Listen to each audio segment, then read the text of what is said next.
Mais Henri Guénaud, quand même, vous avez été élevé par deux femmes, Oui. votre mère Si et votre grand-mère. Je vais en grand-mère. parler moi-même.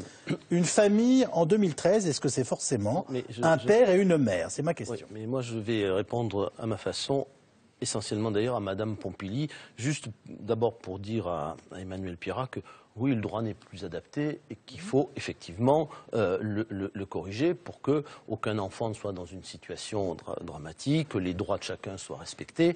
Mais c'est compliqué.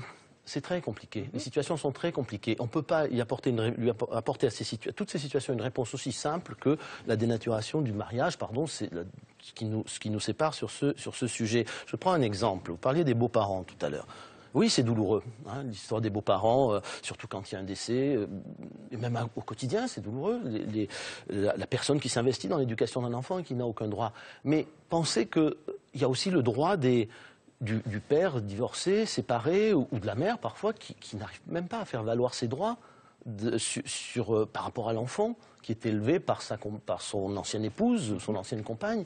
Et donc c'est pas simple. C'est pas simple parce que ce sont deux douleurs qu'il faut peser. Le jour où vous modifiez le statut des beaux-parents, vous modifiez en même temps les droits des pères ou des mères. Donc tous ceux qui ont vécu ça savent que c'est extrêmement douloureux et c'est très compliqué. On ne peut pas le faire comme ça d'un trait de plume. Vous êtes d'accord sur le fait que vous faites le même constat que moi, on ne peut pas rester dans l'État. Non, mais nous sommes d'accord. Mais c'est pas parce qu'on ne peut pas rester dans l'État. Et comme vous dites cette éducation complète, on ne peut pas le faire par référendum. Je suis désolé. Donc ça me semble extrêmement binaire de vouloir faire voter par nous. Parlons des questions aussi complexes. Le référendum portera sur la loi. Est-ce que cette loi, vous l'acceptez ou pas? Voilà. C'est comme ça un référendum. C'est est-ce que vous approuvez le projet de loi qui est annexé? Ça ne veut pas dire que le débat. Attendez, je vais vous répondre, Madame Pompili. Ça ne veut pas dire que le débat s'arrête là.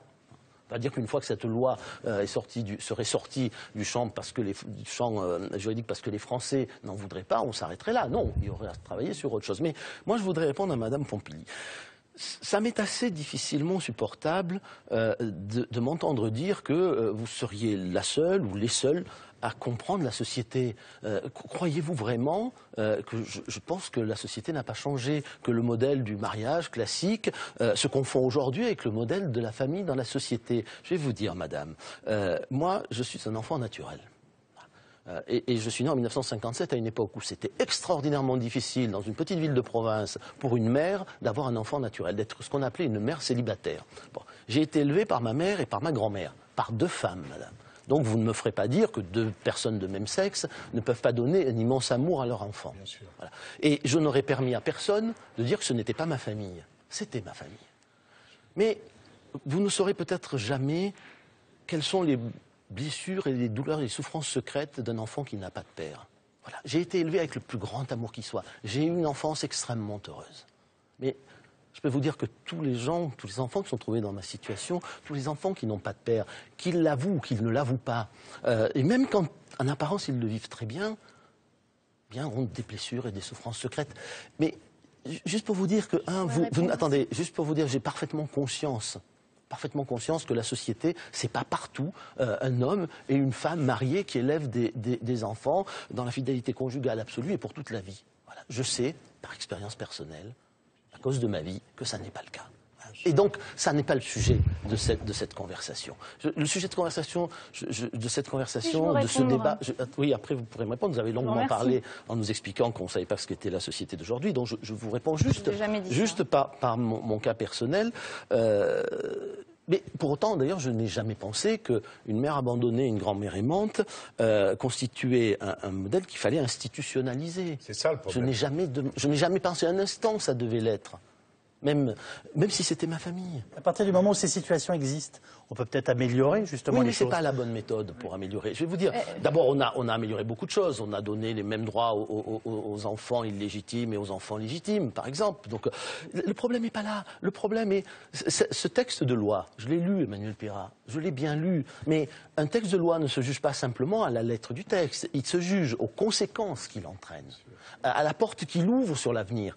Voilà, et il ouvre sur des choses dont moi je ne veux pas. Je comprends très bien que ceux qui sont partisans de ce projet veuillent le type de société vers lequel il nous conduit, ou il risque de nous conduire. Mais le seul fait d'avoir un débat sur ce risque, vous pensez qu'il n'y a pas de risque, de marchandisation des corps, qu'il n'y a pas de risque de louer les ventres des femmes. Je pense que le risque est moindre que celui que nous vivons actuellement. Peut-être. Mais le seul fait que nous nous posions cette question, que personne ne peut trancher en réalité.